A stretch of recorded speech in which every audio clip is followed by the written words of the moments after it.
Ya, sahabat, kita jumpa lagi di kanal saya, Perspektif Andre Vincent Wenas. Indonesia akan suram jika pembohong jadi presiden. Begitu ungkapan dari Giring Ganesha baru-baru ini, dan bikin heboh dunia persilatan politik, dan media sosial pun ramai memperbincangkannya. Hanya satu hal, Pak. Generasi optimis ini akan terancam oleh bahaya laten bernama intoleransi. Kemajuan kita akan terancam jika kelak orang yang menggantikan Pak Jokowi adalah sosok yang punya rekam jejak menggunakan isu SARA dan menghalalkan segala cara untuk menang dalam pilkada. Indonesia akan suram jika yang terpilih kelak adalah seorang pembohong dan juga yang pernah dipecat oleh Pak Jokowi karena tidak becus bekerja.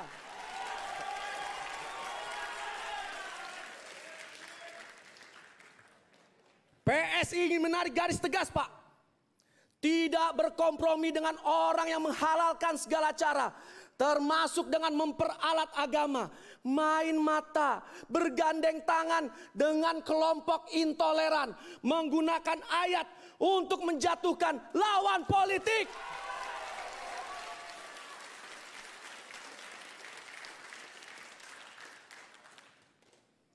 Tapi Pak, bila kelak, amit-amit coba baik, skenario buruk terjadi dan kandidat yang punya rekam jejak politisasi agama itu menang pilpres, Pak, PSI siap menjadi oposisi sebagaimana yang telah kami buktikan di Jakarta hari ini. SI. Nah, mengenai hal ini saya sempat menuliskan satu artikel pendek, judulnya juga sama, Indonesia akan suram jika pembohong jadi presiden. Begini, pertama-tama pertanyaannya tentu, apa yang salah dengan pernyataan di atas? Bukankah semua yang waras semestinya ya sepakat? Bukankah itu sebuah kriteria calon pemimpin yang sudah seharusnya? Memang sih ada sambungannya, pembohong dan juga pernah dipecat oleh Pak Jokowi karena tidak becus bekerja. Nah, sontak saja pidato politik Ketua Umum DPP atau Dewan Pimpinan Pusat Partai Solidaritas Indonesia (PSI) Haji Giring Ganesha Djumario pada saat hari ulang tahun PSI Rabu 22 Desember, perayaannya itu, mendapat respon nyinyir dari segelintir kalangan. Ya, tentu saja kita juga mengamati dan percaya bahwa jauh lebih banyak pihak yang sangat setuju dengan pernyataan di atas itu. Memang sih yang waras masih jauh lebih banyak dari yang kurang waras atau malah yang tidak waras sama sekali. Hanya saja seperti biasa, yang waras itu kerap lebih memilih untuk tersenyum simpul. Berbeda dengan mereka yang tidak waras, di mana mereka yang sumbunya pendek ini sontak saja bereaksi keras, menyerang pribadi Giring Ganesha. Lini masa di medsos seperti Twitter, Facebook, dan Instagram misalnya diwarnai dengan cacian argumentum ad hominem atau cacian yang ke arah Giring maupun PSI secara pribadi, bukan kepada argumentasinya itu sendiri. Padahal jelas sekali dalam pidato Giring di puncak acara hari ulang tahun Partai Solidaritas Indonesia itu, yang dihadiri oleh Presiden Joko Widodo, tidaklah menyebut nama yang spesifik tentang siapa pembohong itu. Lalu Giring juga bilang, kemajuan Indonesia akan terancam jika kelak orang yang menggantikan Pak Jokowi adalah sosok yang punya rekam jejak menggunakan isu SARA dan menghalalkan segala cara untuk menang dalam pilkada. Ini kan juga kriteria calon pemimpin Indonesia yang sangat tepat, bukan? Bagaimana mungkin Indonesia yang plural ini dipimpin oleh sosok yang diskriminatif, bermuka tebal atau thick face dan berhati hitam atau black heart?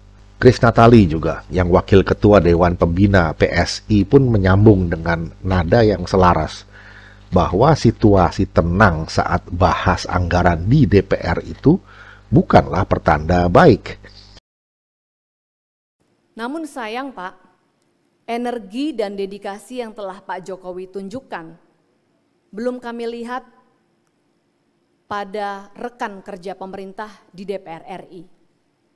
Sejak pelantikan anggota DPR tahun 2019 hingga saat ini, kami belum pernah mendengar ada keramaian membicarakan anggaran. Meski kami ini baru sebentar Pak menduduki kursi DPRD, tapi kami sudah belajar bahwa suasana yang tenang dan harmonis saat membahas anggaran itu justru bukan pertanda baik.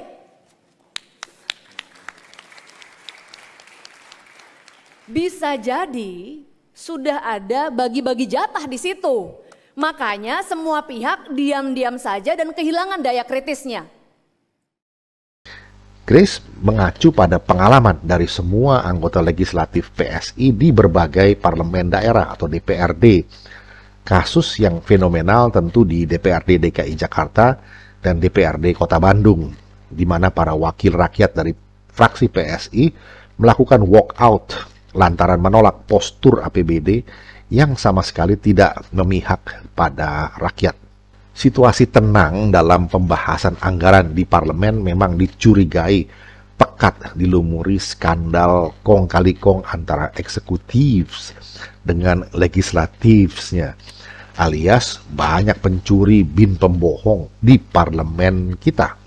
Lalu berdasarkan pengalaman PSI di parlemen daerah ini, Grace Natali pun menyerukan kepada kader-kadernya untuk terus berjuang menuju Parlemen Pusat atau DPR RI di Senayan nantinya. Statementnya begini, kita buat gaduh Senayan, begitu deklarasi Grace Natali. Kami akan bekerja lebih keras lagi agar pada pemilu selanjutnya PSI akan bisa mendudukan wakil-wakilnya tidak hanya di DPRD, tapi bisa masuk hingga di Senayan, di kursi DPR RI. Daya kritis yang sama yang selama ini kami terapkan di DPRD provinsi dan kota, nanti akan kita ekspor ke DPR RI agar di situ jangan tenang-tenang aja kalau bicara anggaran. Kita tidak rela uang pajak masyarakat ini terus dihambur-hamburkan dalam proyek-proyek titipan.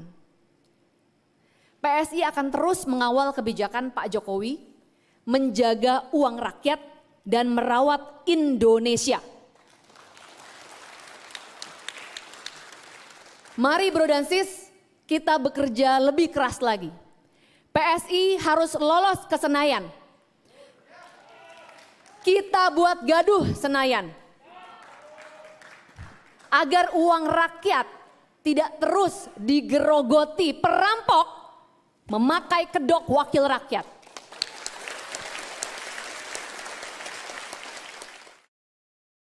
Nah, menanggapi itu Presiden Jokowi pun menyaut dalam pidato pamungkasnya. Setelah melihat tadi Sis Grace sama Bro Giring, kata Pak Jokowi, saya optimis PSI akan menjadi sebuah partai besar, memiliki diferensiasi, memiliki pembeda. Setelah melihat tadi Sis Grace sama Bro Giring, saya optimis PSI akan menjadi sebuah partai besar.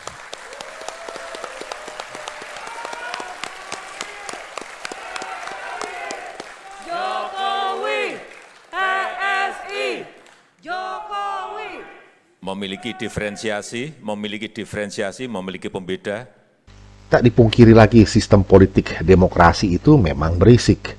Berisik atau gaduh dengan adu argumentasi yang bermutu oleh para politisi yang cerdas dan berhati jujur.